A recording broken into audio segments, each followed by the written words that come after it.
Princess Anne and her husband Vice Admiral Sir Timothy Lawrence are heading out across the South Atlantic to the Falklands later this month as part of a 6-day overseas visit to the British territory. The tour will reportedly last until November 22, and will see the milestone anniversary of the Falklands War marked with a series of engagements. The conflict, which lasted 10 weeks from April 2, 1982, saw Argentina's Leopoldo Galtieri, then his country's military leader, send troops to invade the Falklands, before going to South Georgia the following day. The bloody conflict saw 255 British casualties but was deemed a huge success as Argentina surrendered, bolstering Margaret Thatcher's position as Prime Minister, and ensuring her Conservative government achieved another win at the next election. Among those fighting in the war included the likes of Prince Andrew, who will be very upset he has been left out of the tour to the Falklands in place of his sister, Anne, claims have suggested. In recent times, Andrew's reputation has been tarnished, most notably because of his relationship with disgraced financier Jeffrey Epstein and his botched BBC Newsnight interview with Emily Maitlis.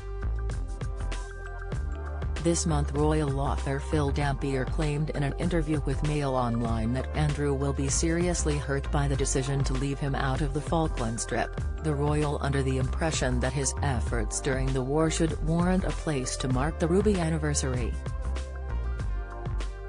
He said, "I believe that he wanted to, but it was made clear to him that there was no way he could be involved as he is no longer a working royal in public life.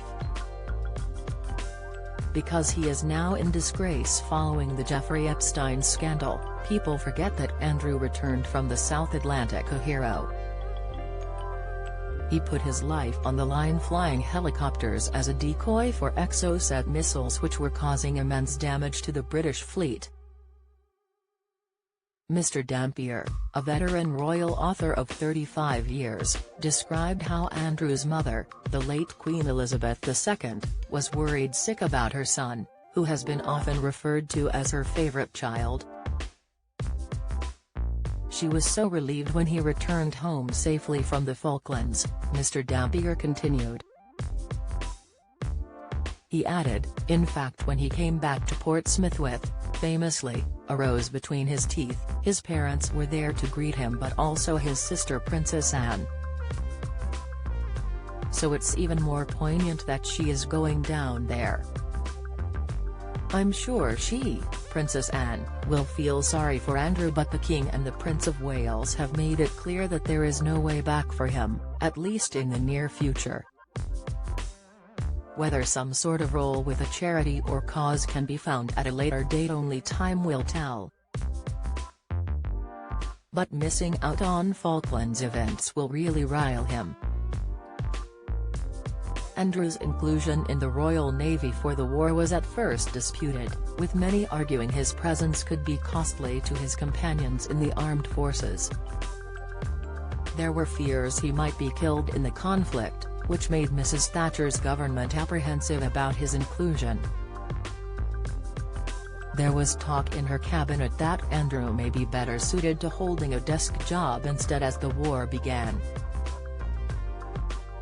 However, the Queen insisted that Andrew go to the front line, and he was allowed aboard the Invincible ship, where he served as a Sea King helicopter co-pilot, flying on missions including anti-submarine and anti-surface warfare and casualty evacuation. At the war's conclusion, the Queen and her husband Prince Philip both visited Portsmouth, where Invincible docked after the war was concluded, to welcome their son and his comrades back to Britain. In the years that followed, it emerged Andrew's life was in danger, with the Argentine military government reportedly plotting to assassinate the royal on Mystique in July 1982. Remaining with Invincible until 1983, Andrew's career in the military is often reflected on positively. Among those praising the royal previously was Commander Nigel Ward, who in his 1992 memoir Sea Harrier Over the Falklands, said Andrew was an excellent pilot and a very promising officer.